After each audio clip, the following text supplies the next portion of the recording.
Em nome do Pai, do Filho e do Espírito Santo. A graça de nosso Senhor Jesus Cristo, o amor do Pai e a comunhão do Espírito Santo estejam sempre convosco. Boa tarde. E também boa tarde aos doentes e, sobretudo, a quem nos acompanha em casa. Tanto a quem saudamos e celebramos a Eucaristia a partir da Igreja de Nossa Senhora de Fátima, na cidade de Kingston, Ontário, Canadá. E hoje vamos lembrar de Manuel Borges Lima e Joaquim Santos. E vamos tomar consciência de que somos pecadores e pedir perdão. Confessemos os nossos pecados.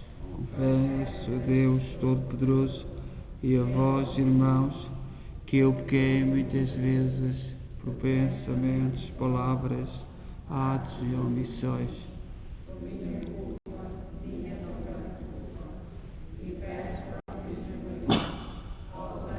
Santos, e a vós, irmãos, rogueis por mim a Deus, nosso Senhor. Deus Todo-Poderoso, tenha compaixão de nós, perdoa os nossos pecados e nos conduz à vida eterna. Senhor, tende piedade de nós.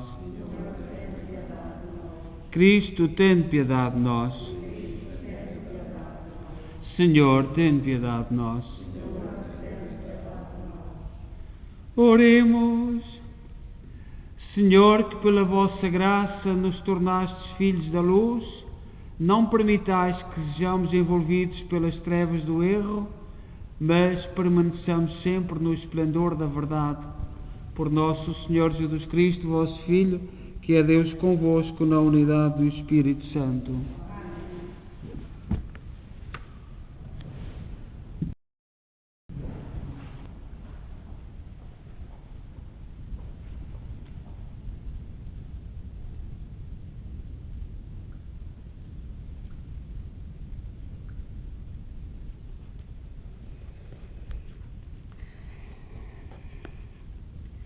Leitura do livro do Gênesis.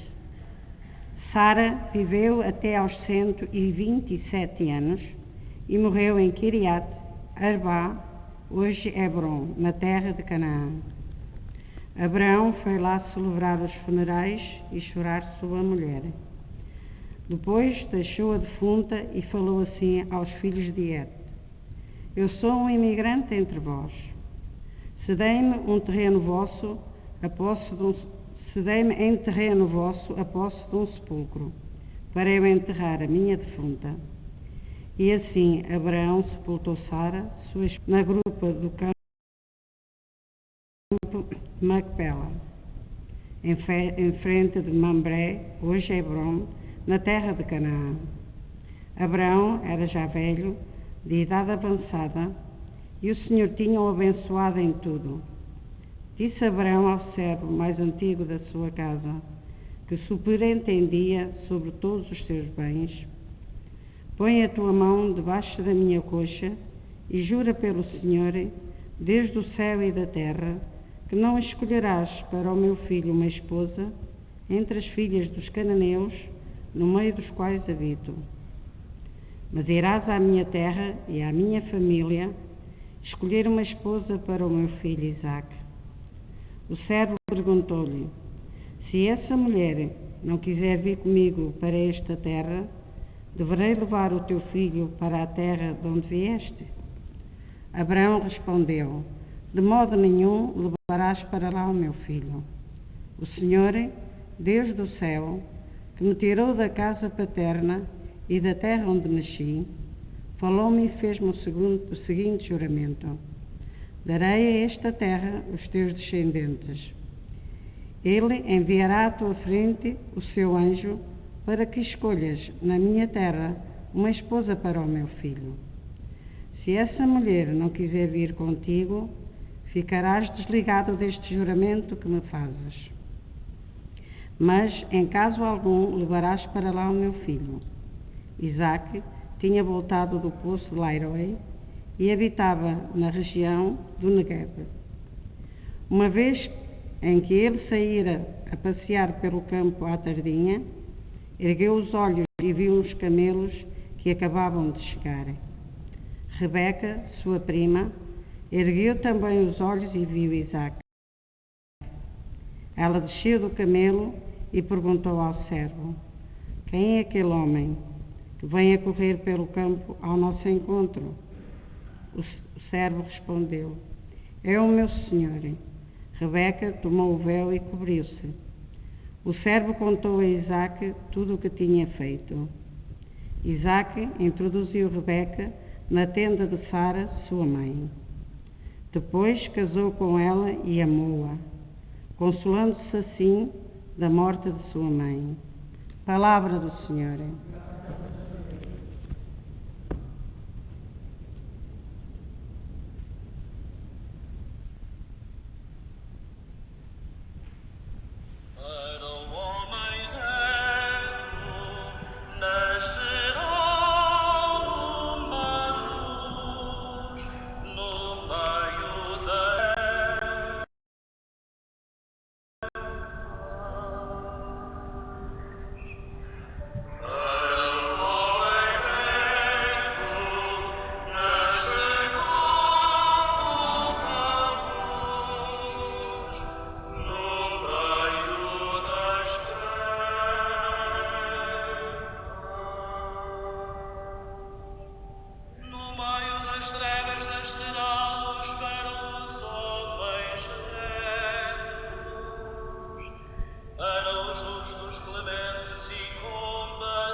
O Senhor esteja convosco. Evangelho de Nosso Senhor Jesus Cristo segundo São Mateus. Naquele tempo, Jesus ia a passar quando viu um homem chamado Mateus sentado no posto de cobrança dos impostos e disse-lhe: segue-me. Ele levantou-se e seguiu Jesus. Um dia em que Jesus estava à mesa em casa de Mateus, muitos publicanos e pecadores vieram sentar-se com ele e os seus discípulos. Vendo isto, os fariseus diziam aos discípulos: por que motivo é que o vosso mestre come com os publicanos e os pecadores? Jesus ouviu-os e respondeu: não são os que têm saúde que precisam de médico, mas sim os doentes. E de aprender o que significa, prefiro a misericórdia ao sacrifício, porque eu não vim chamar os justos, mas os pecadores. Palavra da salvação.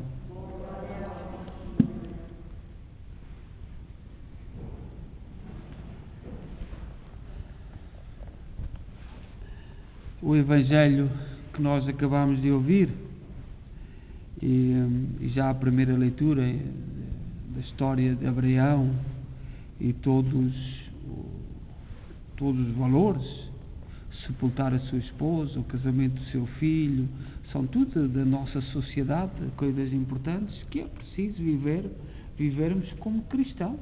Seja que acontecimentos tivermos que viver, temos que olhar como é que os nossos modelos de vida fizeram.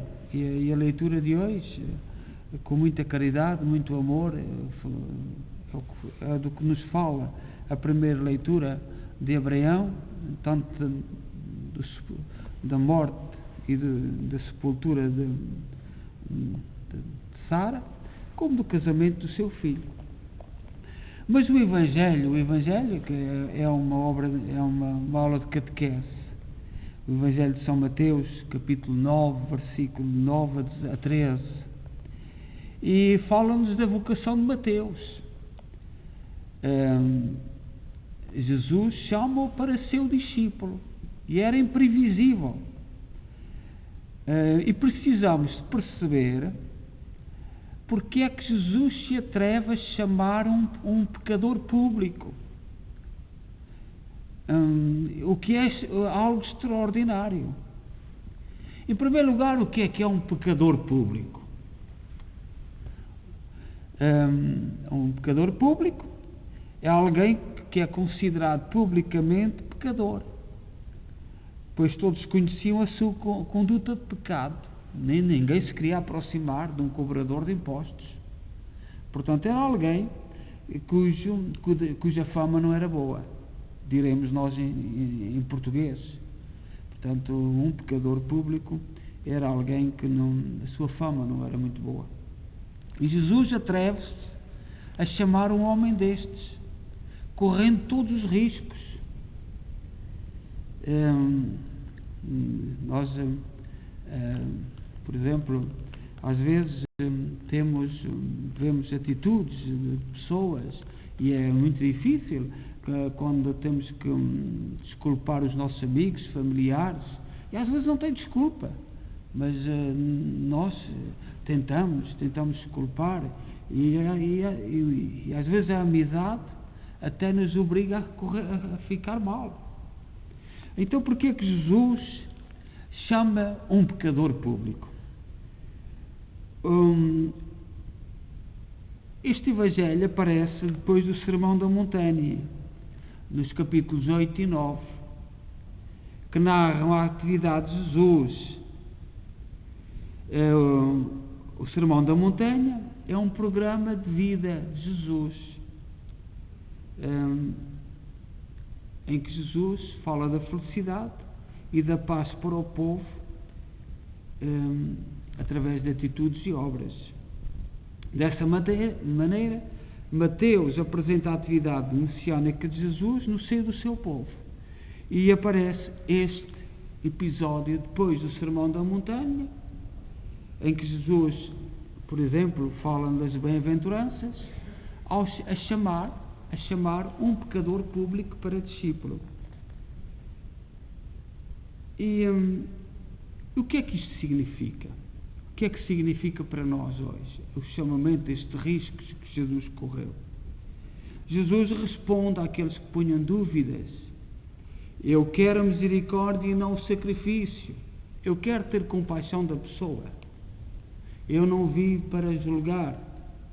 Eu quero misericórdia e não sacrifícios. Porque eu não vim para chamar os justos e sim os pecadores. Ou seja, o evangelista acha necessário esclarecer que o centro da missão do Messias é buscar o que estava perdido, curar os doentes, libertar os cativos, proclamar o ano da graça e da misericórdia do Senhor, como diz no Evangelho de Lucas, capítulo 4, versículos 18 a 19. Mas se olharmos para o Levi, cobrador de impostos, é sem dúvida uma das pessoas que na época de Jesus sofriam a exclusão. Ninguém gostava dos cobradores de impostos. Não eram queridos, não eram amados pelo povo por causa do seu trabalho ganancioso. Talvez nós estejamos a chegar à mesma altura que os políticos. Hoje há muitas dúvidas em relação à classe política e no tempo de Jesus havia 2 ou 3 classes que também não eram amadas, e uma delas eram os cobradores de impostos. Eram considerados impuros por parte das autoridades religiosas, porque cobravam os impostos para uma entidade estrangeira, o imperador romano. Exploravam o seu povo para que o dinheiro saísse para uma autoridade de fora. E isto era considerado uma impureza muito grande. No nosso tempo, em que as pessoas são sufocadas com impostos e às vezes vemos um esbanjamento, um sem critério, decisões, por exemplo, mesmo eu aqui no Canadá vejo as pessoas pagarem tantos impostos a respeito das casas, e por outro lado vejo assim muitas pessoas que não se dizem muito ou nada. Isto cria problemas, como havia no tempo de Jesus. Todo o povo judeu se sentia-se oprimido. Então o que é que Jesus nos quer dizer ao chamar este pecador público?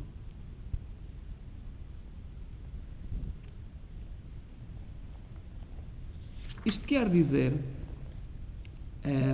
que é aquela resposta que Jesus diz: eu não vim para as pessoas que têm saúde, que não precisam de médico, mas eu vim para os doentes. Então, para Jesus, ao chamar o Mateus, Jesus quer dizer que viu naquele homem sentado a coletar os impostos, alguém que se precisava de libertar. E o olhar de Jesus é capaz de ir para além do simples olhar que enxerga um judeu cobrador de impostos.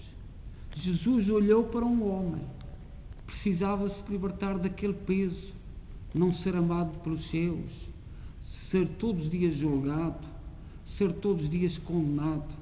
E Jesus parou diante dele para o libertar. E esta é a missão do cristão: parar diante das pessoas e olhar para elas, não olhar para as suas condições, para aquilo que são, para aquilo que a sociedade julga, mas olhar para ela como pessoa que precisa de se libertar. Foi isto. Jesus não se chamou um cobrador de impostos, a sociedade julgava. Jesus chamou um homem que precisava de se libertar daquela condição. E é na condição de homem e mulher, na nossa condição, que somos libertos. E no nosso mundo hoje continua a haver juízos, julgamentos, e a Igreja terá sempre que viver neste dilema: permitir que o mundo a julgue e seguir aquilo que Jesus Cristo propõe. É isto. É o grande dilema. Eu já disse ontem, já disse vários dias, nós vivemos num tempo em que toda a gente quer reformar a Igreja. Toda a gente. Isto já veio há muito tempo. Toda a gente sabe como é que a Igreja deve ser. E a Igreja só pode ser de uma maneira: ser como Jesus Cristo quer que seja.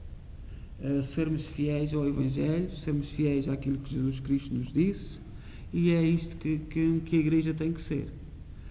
Vivemos num mundo, toda a gente nos julga, toda a gente julga a Igreja, e a Igreja Católica é a mais julgada de todos.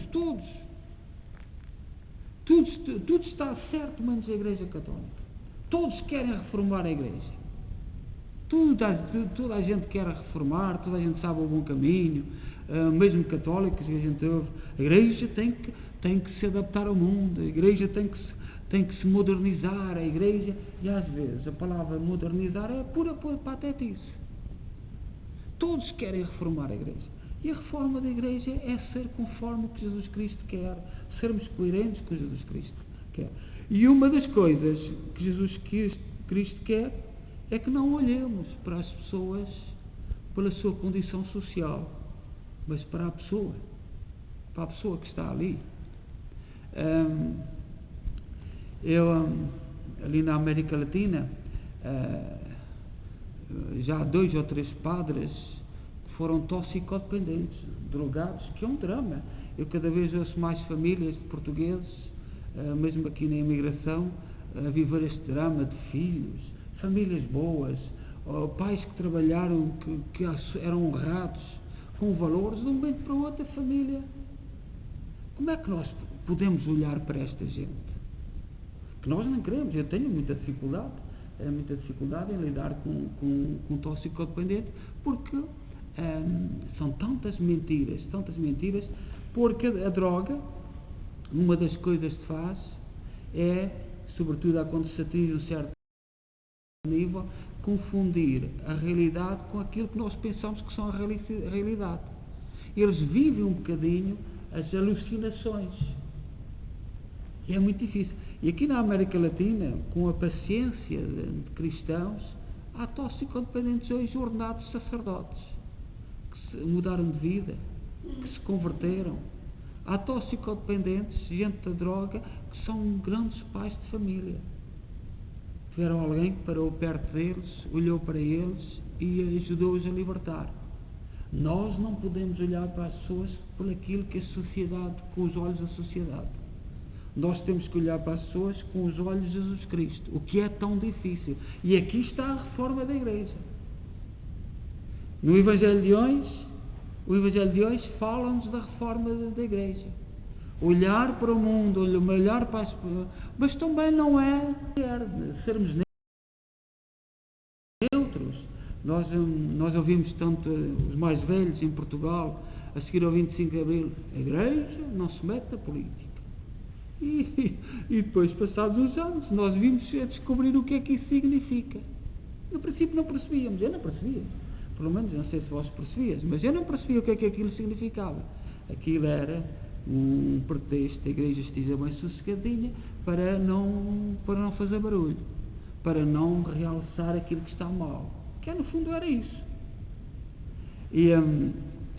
Mas o convite da Igreja de Jesus Cristo é para olhar para a pessoa como ela é, com as suas necessidades mais íntimas.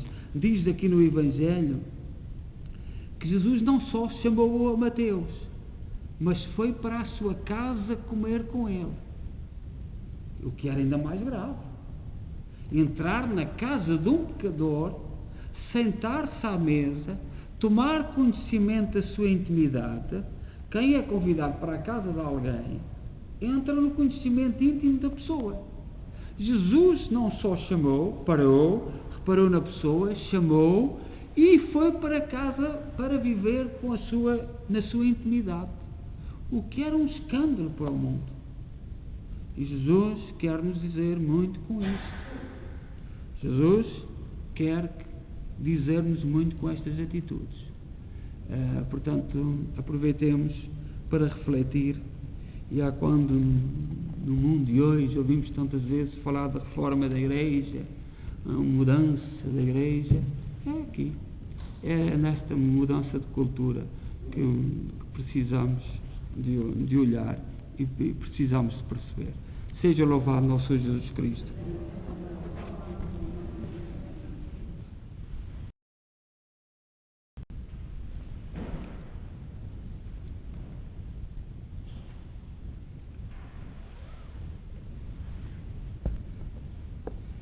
Irmãos e irmãs, oremos com toda a confiança a Deus Pai, que nos deu Jesus Cristo como Mestre e bom Pastor, para que o nosso olhar seja perfeito e a nossa palavra verdadeira e as nossas ações dignas e retas, dizendo: Deus, amigo dos homens, ouvi-nos. Deus, amigo dos homens, ouvi-nos. Para que os pastores das comunidades paroquiais busquem no Evangelho aquilo que ensinam, a fim de não serem guias cegos de outros cegos, oremos. Para que os responsáveis pelos governos das nações tenham a humildade de aprender com o povo simples, que é bom, justo e verdadeiro, oremos. Para que aqueles a quem Jesus chama ao seu serviço, apesar de terem sido blasfemos, perseguidores e violentos, lhe deem graças por os ter julgado dignos, oremos. Para que a graça A graça e a misericórdia e a paz de Deus Pai e de Jesus Cristo, nosso Salvador, estejam com os doentes mais graves que hoje vão partir. Oremos. Deus, amigo dos homens, ouvi-nos. Para que os membros da nossa paroquial tirem primeiro a trave que têm na sua vista, para poderem tirar o argueiro da vista dos outros.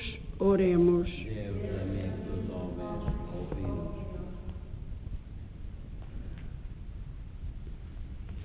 Senhor nosso Deus, que enviastes o vosso Filho ao mundo para ser a luz que ilumina todas as trevas, ajudai a comunidade cristã a conhecer, a amar e a viver a sua palavra, Ele que é Deus convosco na unidade do Espírito Santo.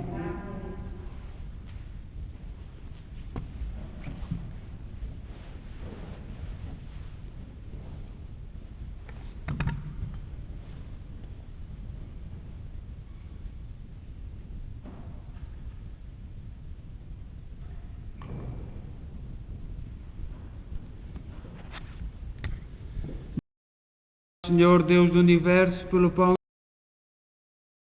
e pelo vinho que recebemos da vossa bondade, fruto da terra, do trabalho do homem e da videira que hoje nos apresentamos e que para nós se vão tornar pão da vida e vinho da salvação. Orai, irmãos, para que o meu vosso sacrifício seja aceito por Deus Pai Todo-Poderoso. Para a honra e glória do Senhor, para o nosso bem e toda a Santa Igreja.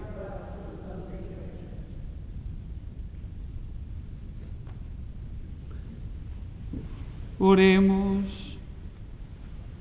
Senhor nosso Deus, que assegurais a eficácia dos vossos sacramentos, fazei que este serviço divino seja digno dos mistérios que celebramos. Por nosso Senhor Jesus Cristo, vosso Filho, que é Deus convosco na unidade do Espírito Santo. O Senhor esteja convosco. Corações ao alto. Demos graças ao Senhor nosso Deus. Senhor, Pai Santo, Deus eterno e omnipotente, é verdadeiramente nosso dever, a nossa salvação, dar-vos graças sempre em toda a parte. Por amor criaste o homem, e embora justamente condenado, em vossa misericórdia o salvaste. Por Cristo nosso Senhor, por Ele, numa só voz, os anjos e arcanjos e todos os coros celestes, proclamamos alegremente a vossa glória. Permiti que nos associemos às suas vozes, cantando humildemente o vosso louvor. Santo, Santo, Santo, é o Senhor Deus do Universo. O céu e a terra proclamam a vossa glória. Ó Santo, bendito vem o Senhor, ó Santo. Vós, Senhor, sois verdadeiramente santo, seja a fonte de toda a santidade. Santificai estes dons, derramando sobre eles o vosso Espírito, de modo que se convertam para nós no corpo e sangue de nosso Senhor Jesus Cristo. Na hora em que Ele se entregava para voluntariamente sofrer a morte, tomou o pão em suas santas e adoráveis mãos e, dando graças, partiu e deu aos seus discípulos, dizendo: Tomai todos e comei, isto é o meu corpo, que será entregue por vós.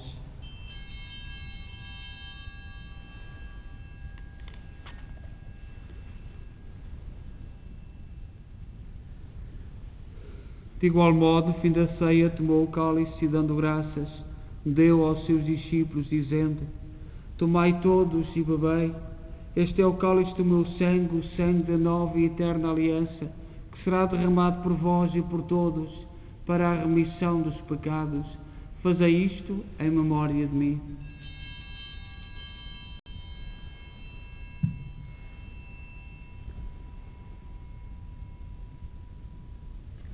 Mistério da fé.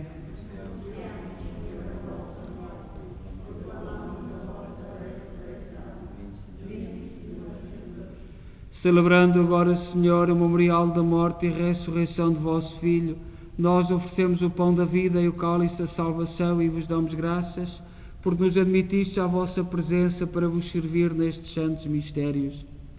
Humildemente vos suplicamos que, participando do corpo e sangue de Cristo, sejamos reunidos pelo Espírito Santo num só corpo. Lembrai-vos, Senhor, da vossa Igreja dispersa por toda a terra, tornai-a perfeita na caridade em comunhão com o Papa Francisco, o nosso arcebispo Mike Mahal e todos aqueles que estão ao serviço do vosso povo. Lembrai-vos também dos nossos irmãos cujos nomes pronunciámos no início desta Eucaristia, que adormeceram na esperança da ressurreição. Todos aqueles que na vossa misericórdia partiram deste mundo, admiti-os na luz da vossa presença. Tende misericórdia de nós, Senhor, dai-nos a graça de participar na vida eterna com a Virgem Maria, Mãe de Deus, os bem-aventurados apóstolos e todos os santos, que desde o princípio do mundo viveram na vossa amizade, para cantarmos os vossos louvores por Jesus Cristo, vosso Filho. Por Cristo, com Cristo, em Cristo, a vós, Deus Pai Todo-Poderoso, na unidade do Espírito Santo, toda a honra e toda a glória, agora e para sempre. Confiantes, ousamos dizer a oração que o Senhor nos ensinou. Pai nosso, que estais nos céus, santificado seja o vosso nome. Venha a nós o vosso reino. Seja a vossa vontade, assim na terra como no céu. O pão nosso de cada dia nos dai hoje. Perdoai-nos as nossas ofensas, assim como nós perdoamos a quem nos tem ofendido, e não nos deixeis cair em tentação, mas livrai-nos do mal. Livrai-nos de todo o mal, Senhor, dai ao mundo a paz em nossos dias, para que, ajudados pela vossa misericórdia, sejamos sempre livres do pecado e de toda a perturbação, enquanto esperamos a vinda gloriosa de Jesus Cristo, nosso Salvador. Senhor Jesus Cristo, disseste aos vossos apóstolos: deixe-vos a paz, dou-vos a minha paz, não olheis aos nossos pecados, mas à fé da vossa Igreja, e dá-lhe a união e a paz segundo a vossa vontade. Vós sois Deus com o Pai, na unidade do Espírito Santo. A paz do Senhor esteja sempre convosco.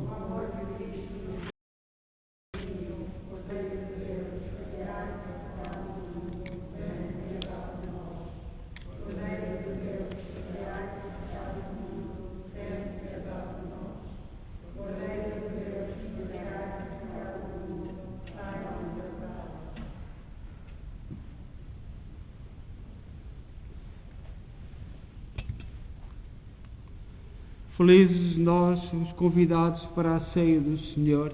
Eis o Cordeiro de Deus que tira o pecado do mundo.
Oremos. Concedei-nos, Senhor, que o corpo e o sangue do vosso Filho, oferecidos em sacrifício e recebidos em comunhão, nos deem a verdadeira vida, para que, unidos convosco em amor eterno, demos frutos que permaneçam para sempre. Por nosso Senhor Jesus Cristo, vosso Filho, que é Deus convosco na unidade do Espírito Santo. O Senhor esteja convosco. Abençoe-nos Deus Todo-Poderoso, Pai, Filho e Espírito Santo. Desejo a todos boa noite, ide em paz e que o Senhor vos acompanhe.